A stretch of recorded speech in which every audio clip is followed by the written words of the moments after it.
मैं शक्तिदास साथियों में बस अभी 1 मिनट के लिए यहाँ इसलिए आया हूँ कि जो बात रखवाना चाहते हैं या किसी से पूछना चाहते हैं वो इसलिए चाहते हैं कि आप भिन्न भिन्न परिदृश्य से आए हैं। जब आप हमारी बात सुनकर बात रखेंगे तो फिर हमारी बात में ही या तो फिर संशय में रखेंगे या कमी निकालने में रखेंगे।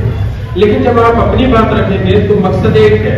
मैं समझता हूँ जो हमारे साथी अब तक बोले हैं उनके बाद बोलने के बाद आप ये काफी हद तक समझ गए हैं कि हमारा एक ही उद्देश्य यहाँ दिखाई दे रहा है, वो है रिवाइवल ऑफ मान्यवर काशीराम साहब मूवमेंट। यानी मान्यवर काशीराम साहब ने जो बात आगे बढ़ाई, मान्यवर काशीराम साहब का ही जिक्र क्यों आता है? क्योंकि बाबा साहब के बाद बाबा साहब का 80% आंदोलन, 80% संघर्ष आजादी के पहले का, संवैधानिक व्यवस्था लागू होने से पहले का था। उसके बाद उनको उतना समय नहीं मिला, लेकिन उन्होंने पूरा खाका, पूरा डिजाइन, पूरा रास्ता बताकर गए और उस रास्ते पर सबसे मजबूती से लाखों लोग इस देश में चले गए। मान्यवर साहब के मूवमेंट से बाबा साहब की बात को आगे लेकर लाखों लोगों ने संघर्ष किया और सबके अपने अपने योगदान है, उनकी हमें कृतज्ञता रखनी ही चाहिए। लेकिन जो सबसे मजबूती से आंदोलन को चलाया वो चलाया था मान्यवर काशीराम साहब ने, और उसमें भी महत्वपूर्ण चीज ये है कि उनको विरासत में नहीं मिला था। उन्होंने आंदोलन चलाया, वो उनका चुनाव था, उनको किसी ने जिम्मेदारी देकर नहीं छोड़ा था कि आपको ये आंदोलन चलाना है। और उनके पहले भी कोई इतनी मजबूती से आंदोलन नहीं चला पाया जो बाबा साहब और मान्यवर काशीराम साहब के बीच में समय था। मान्यवर काशीराम साहब के साथ लोगों का जो जुड़ाव है, जो सामूहिकता है, वो 1976 के बाद बढ़ी। ये जरूर है कि 1964 से ही मान्यवर काशीराम साहब ने काम करना शुरू किया, लेकिन जो सामूहिकता है, जो लोगों का जुड़ाव है, वो मान्यवर काशीराम साहब के साथ 1976 के बाद बढ़ा। तो वो जो 18-20 साल का डिफरेंस है उसमें, और 56 से अगर 76 तक देखें तो 20 साल होते हैं। उस 20 साल में कोई भी आपको ऐसा नहीं दिखाई देता जो बाबा साहब के कारोबार को मजबूती से आगे बढ़ा रहा हो। आज मान्यवर काशीराम साहब को गुजरे हुए भी 20 साल हो चुके हैं लगभग। अगर हम उनकी बीमारी को देखें तो लगभग 21 साल हो चुके हैं, और अगर उनके गुजरे हुए को भी देखें तो 18 साल हो गए। इस 18-20 साल में भी कोई ऐसा चेहरा हमारे सामने नहीं है जिस पर हम पूरी तरह से भरोसा करके ये कह सके।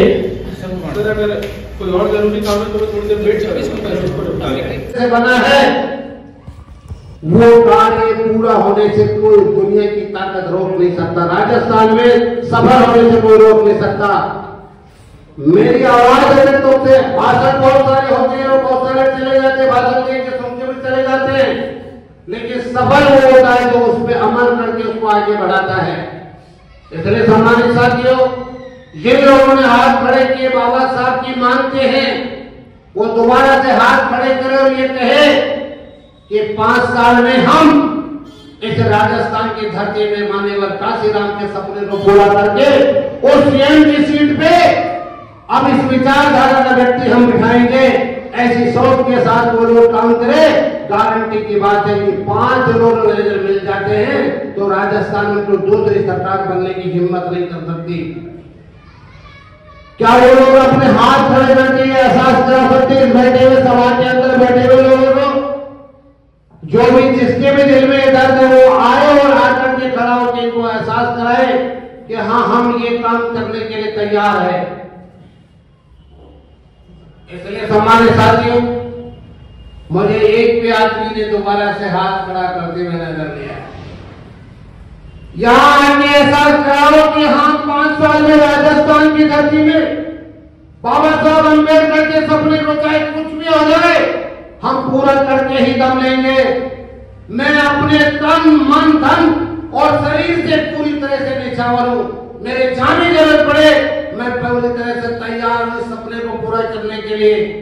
लेकिन जो लोग ये बात कहते हैं कि हम भी उसके सपने को पूरा करने के लिए उनकी बात को मानते हैं और बात को ऊपर चलते हैं, ये उनसे सवाल है। अगर वो लोग ऐसा करते हैं तो आज का मीटिंग का स्वरूप बहुत ही मजबूती से पूरा होगा। मैं सम्मानित साथियों, बात को सोच समझ के करने की जरूरत है। हम कहीं ना कहीं हमारे अंदर से छोड़ने की जरूरत है। हमें समझने की जरूरत है कि कल्चर कहां हो रही है।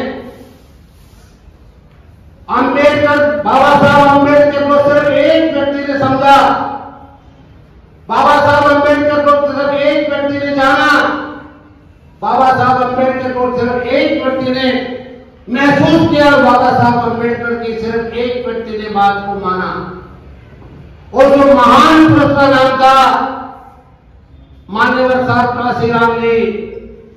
मान्यवर साहब काशीराम जी से पहले भी बहुत लोग आए और बाबा साहब के बहुत जयकारे लगाते थे, बाबा साहब की बहुत विचारधारा की बात करते थे।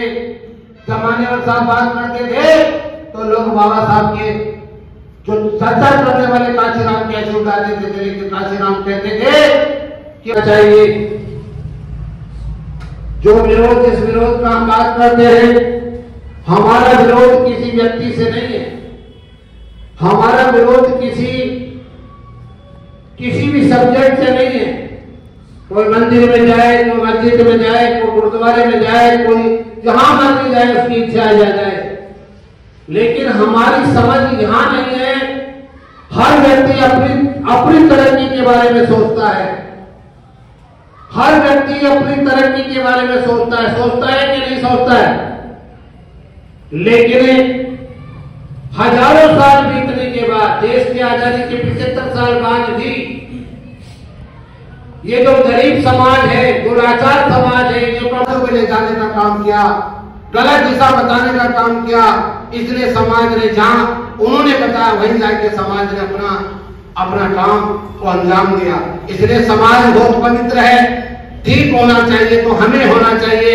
हमारे अंदर बैठे हुए लालच को, हमारे अंदर बैठे हुए जितने भी दुष्प्रभाव है, उन्हें नष्ट करने की जरूरत है। अगर हमने अपने आप को ठीक कर लिया, मान्यवर साहब काशीराम जी कहते थे कि मैं कुछ नहीं कर रहा, मैं अपने और अपने समाज की नालायकी दूर करके और लायकी के आधार पर इनको सब कुछ सौंप करके जाना चाहता हूँ।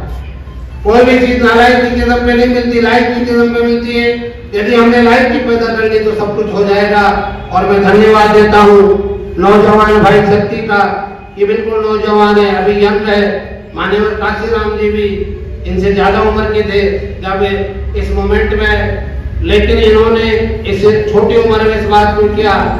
तो मैं पूरी तरह से ये कह सकता हूँ कि ये मोमेंट फिर से आप सबकी इसे जो चेहरा और जो एकाग्र जो देख रहा हूँ, और जो इस एकाग्र से मुझे ऐसा लगता है कि मान्यवर काशीराम जी का जो सपना था, जो बहुत जल्दी पूरा होगा। आप लोगों के इस अंदाज से इससे आभास हो रहा और इसके सम्मानित साथियों,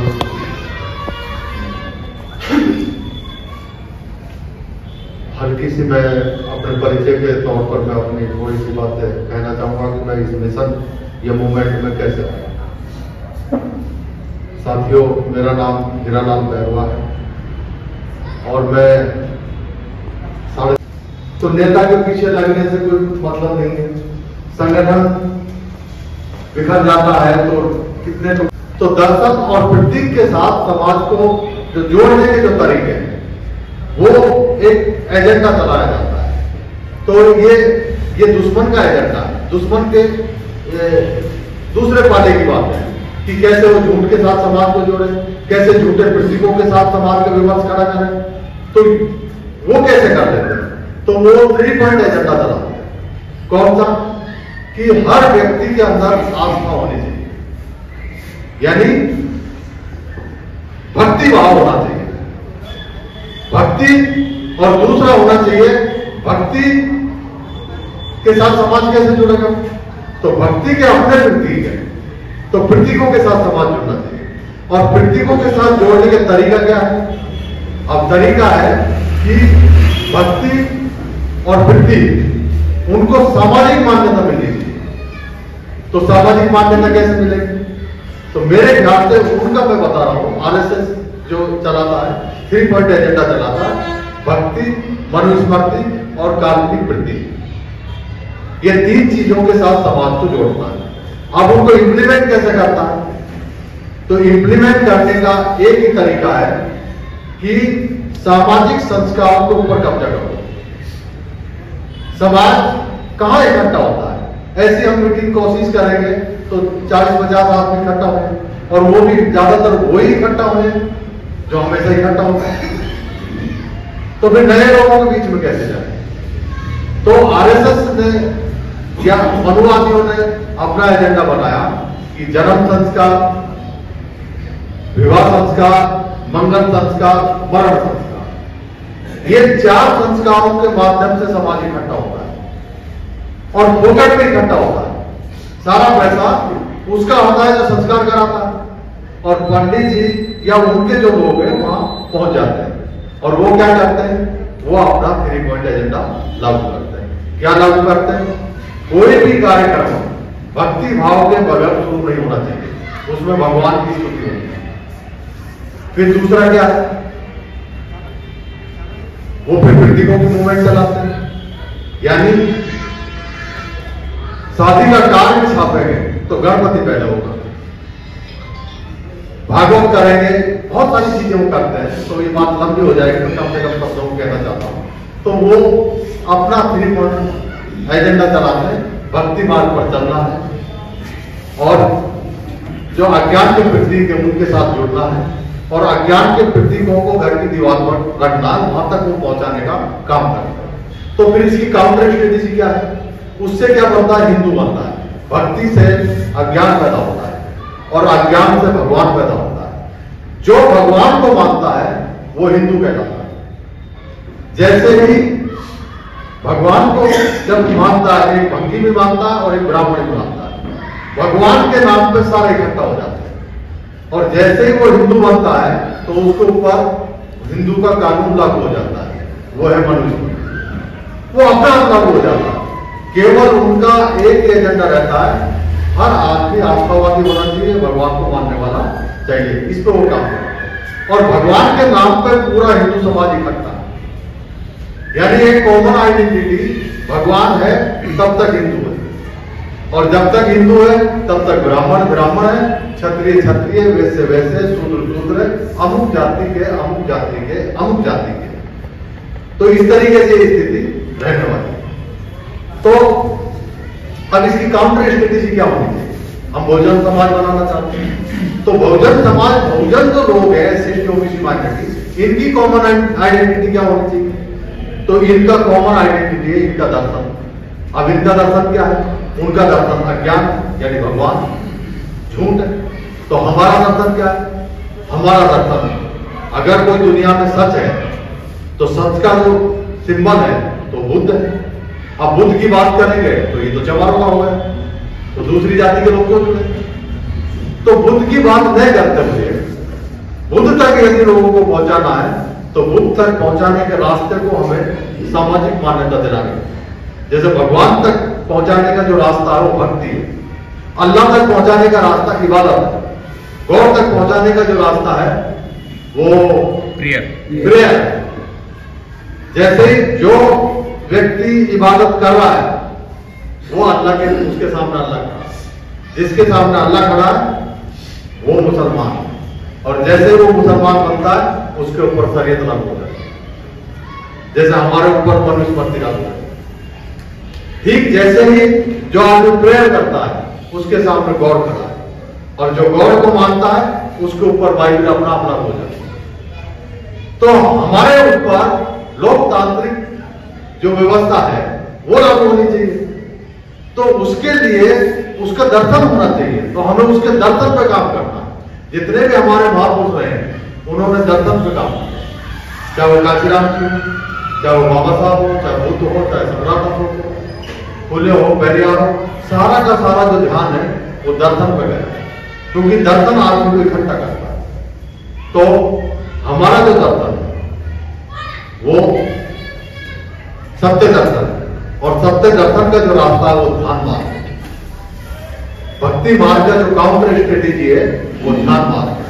जिस दिन ध्यान मार्ग को सामाजिक मान्यता मिल जाएगी, भक्ति मार्ग, इबादत का मार्ग और प्रेयर का मार्ग, ये अज्ञान के मार्ग, इनको अपना आप समाज अपना आप छोड़ देगा। क्योंकि ध्यान से विज्ञान, विज्ञान से ज्ञान और ज्ञान का मतलब एक ही होता है इक्वलिटी, समता। हमारे जो ब्रेन है जिसमें राग और द्वेष, ये लंबी फिलॉसफी हो जाएगी, ये इक्वलिटी की बात करता है और समता का एक ही विधान है, वो है संविधान। तो दो चीजों पे हम लोगों को काम करना चाहिए। पहला, ध्यान मार्ग को सामाजिक मान्यता दिलानी।